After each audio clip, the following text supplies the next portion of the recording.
Hello everyone, कैसे हैं आप लोग। 19 मार्च 2021। तो यहाँ पे यूनाइटेड नेशंस के सस्टेनेबल डेवलपमेंट सॉल्यूशंस नेटवर्क ने वर्ल्ड हैप्पीनेस रिपोर्ट 2021 ये पब्लिश किया है। तो यहाँ पे देखेंगे कि भारत की रैंकिंग क्या है, यहाँ पे वर्ल्ड हैप्पीनेस डे क्या है, इसका महत्व क्या है, कौन सा देश जो है दुनिया का वो वर्ल्ड जो है ग्रॉस हैप्पीनेस इंडेक्स जो है उसके हिसाब से अपनी सोशल डेवलपमेंट को जज करते हैं।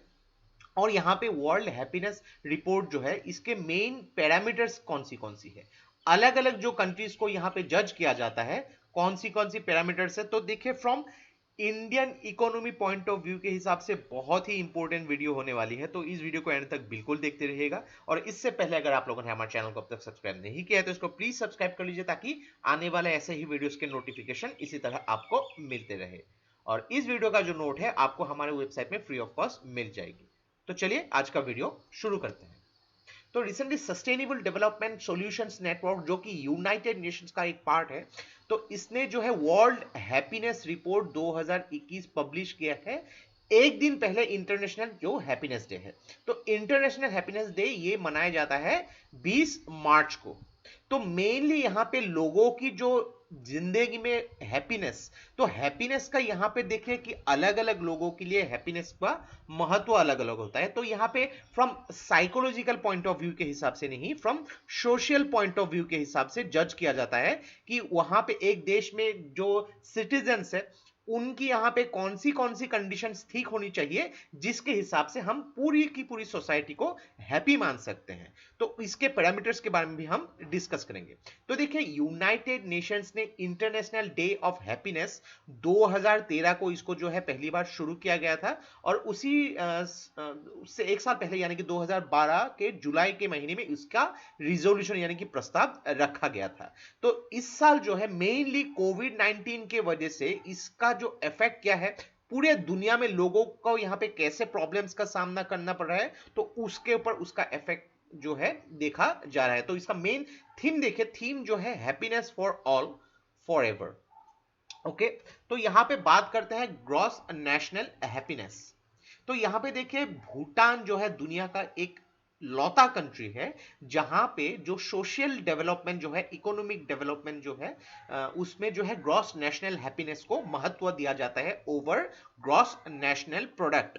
तो यहाँ पे नेशनल इनकम जो है उसको देखा जाता है फ्रॉम हैप्पीनेस पैरामीटर के हिसाब से। और 1970 से ये शुरू हो गई थी, जब जो भूटान के जो चौथे जो किंग है, किंग जिग्मे सिंहे वांगचुक, तो उन्होंने 1972 में जो है ग्रॉस नेशनल हैप्पीनेस जो है इसकी शुरुआत की थी। तो ग्रॉस नेशनल प्रोडक्ट के बारे में तो आप जानते हैं। तो ग्रॉस नेशनल प्रोडक्ट मतलब ये है कि मान लीजिए कि कोई इंडियन यूएसए में जाके जॉब कर रहा है, तो वो इंडिया के अगर सिटीजन है तो वो इंडिया की ग्रॉस नेशनल प्रोडक्ट में कंट्रीब्यूट कर रहा है। अगर यूएसए में जॉब कर रहा है तो यूएसए के जीडीपी में कंट्रीब्यूट कर रहा है। तो जीडीपी और जीएनपी में डिफरेंस है, उसको हम लोग को समझनी चाहिए। तो मेनली देखिए, ग्रॉस नेशनल हैप्पीनेस जो है यहाँ पे मेनली सस्टेनेबल डेवलपमेंट को एक होलिस्टिक अप्रोच के द्वारा देखा जाता है, यानी कि सोशल डेवलपमेंट भी होनी चाहिए और यहाँ पे नॉन इकोनॉमिक एस्पेक्ट यानी कि जो चीजें अर्थनैतिक चीजों के साथ यहाँ पे रिलेटेड नहीं है उसको देखा जाता है कि एक इंसान, एक सोसाइटी कैसे डेवलप कर रही है।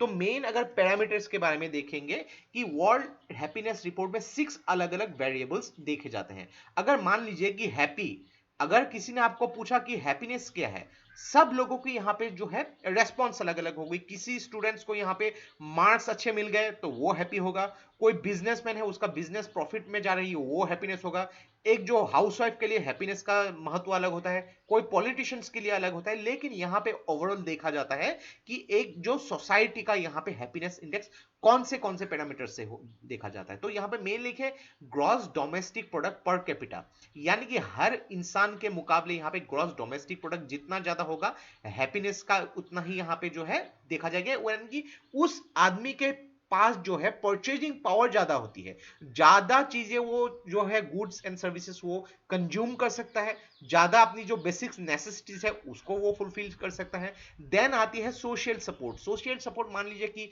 गवर्नमेंट यहाँ पे कैसी सपोर्ट प्रोवाइड कर रही है, चाहे वो एजुकेशन में हो, हेल्थ में हो, ट्रांसपोर्टेशन में हो, अलग अलग स्कीम्स जो है यहाँ पे, जो गरीबों के लिए स्कीम्स हो गई, यहाँ पे महिलाओं के लिए स्कीम्स हो गई, हेल्थ रिलेटेड स्कीम्स हो गई, बच्चों के लिए स्कीम्स हो गई, यहाँ पे अलग अलग स्कीम्स यहाँ पे कैसे सपोर्ट किया जा रहा है ताकि उस पर्टिकुलर कम्युनिटी के जो लोग हैं उनको यहाँ पे सोशल सपोर्ट मिल रही है। Healthy life expectancy at birth, यानी कि जो लाइफ एक्सपेक्टेंसी है बहुत ही इंपॉर्टेंट है। कोई भी व्यक्ति अगर वो स्वस्थ रहेगा तो डेफिनेटली वो हैप्पी ही रहेगा। साइकोलॉजिकली हैप्पीनेस का इंडेक्स के साथ हम लोग इसको नहीं देख रहे। कोई आदमी स्वस्थ है, उसको यहाँ पे गवर्नमेंट की सपोर्ट मिल रहा है, कभी भी वो जाके ट्रीटमेंट अपनी फ्री ऑफ कॉस्ट करवा सकते हैं, तो डेफिनेटली उसको हैप्पी माना जाएगा। Freedom to make life choices, यानी कि कोई भी व्यक्ति जो है अपने हिसाब से यहाँ पे लाइफ का चॉइस कर सकता है, चाहे वो डॉक्टर बने, वो स्पोर्ट्समैन बने, लॉयर बने, पॉलिटिशियन बने, उनको यहाँ पे चॉइस है, उनको कॉन्स्टिट्यूशनल चॉइस ये दिए हुआ है। कोई भी व्यक्ति अपनी जो यहाँ पे जो है पर्सनल जिंदगी का भी चॉइस कर सकता है, यहाँ पे कुछ भी करना चाहिए यहाँ पे कर सकता है, तो उसको भी देखा जाता है। यहाँ पे किसी भी फील्ड में वो जाना चाहता है वो जा सकता है। जेनरसिटी, उदारता जो है, वो व्यक्ति कितनी उदार तरीके से वो जो है रेसिप्रोकेट करता है किसी भी चीजों के हिसाब से, तो इसको यहाँ पे देखा जाता है। परसेप्शन ऑफ करप्शन, तो करप्शन भी एक बहुत ही इंपॉर्टेंट होता है, क्योंकि जितना ही ज्यादा करप्शन होगा तो क्या होगा, इकोनॉमी स्पिल डाउन होती है। यहाँ पे देश की इकोनॉमी में जितना आनी चाहिए, जितना यहाँ पे जो इस्तेमाल होना चाहिए, बिकॉज ऑफ करप्शन ही यहाँ पे नहीं हो रही है, तो देश की इकोनॉमी यहाँ पे कैसे डेवलप होगी। देश की इकोनॉमी डेवलप नहीं होगी तो लोग यहाँ पे इन एंड आउट यहाँ पे अगर देखेंगे तो खुश कैसे रहेंगे, तो ये एक बहुत ही इंपॉर्टेंट फैक्टर है। नेक्स्ट यहाँ पे बात करते हैं भारत का जो परफॉर्मेंस, तो 149 कंट्रीज में ये जो है सर्वे किया गया था, जिसमें देखिए भारत की रैंकिंग 139 है, बहुत ही ज्यादा पीछे है हम। सबसे टॉप रैंकिंग पे जो है फिनलैंड, ये चौथी बार जो है लगातार टॉप रैंकिंग पे है। तो फिनलैंड के बाद अगर देखेंगे तो Iceland, Denmark, Switzerland, Netherlands, Sweden, Germany और नॉर्वे। देन अगर बात करेंगे अफगानिस्तान, अफगानिस्तान की जो रैंकिंग है 149, तो ये जो है एक अनहैप्पी कंट्री है, सबसे ज्यादा अनहैप्पी कंट्री है। लेकिन भारत को भी यहाँ पे अभी काफी सुधार करनी पड़ेगी। तो देखिए इंडिया में पॉपुलेशन जितना है, करप्शन जितना है, सोशल स्कीम्स में जितनी करप्शन होती है, यहाँ पे जो यहाँ पे लाइफ चॉइसेस से रिलेटेड बहुत सारी प्रॉब्लम्स है, यहाँ पे हेल्थ सेक्टर से रिलेटेड प्रॉब्लम्स है, तो ये सबको जो है ठीक करना पड़ेगा। काफी साल लग जाएंगे यहाँ पे ठीक करने में, लेकिन ये जब ठीक होगी ऑटोमेटिकली देखेंगे कि एक सोसाइटी ये ऑटोमेटिकली हैप्पी, खुश रहेंगी।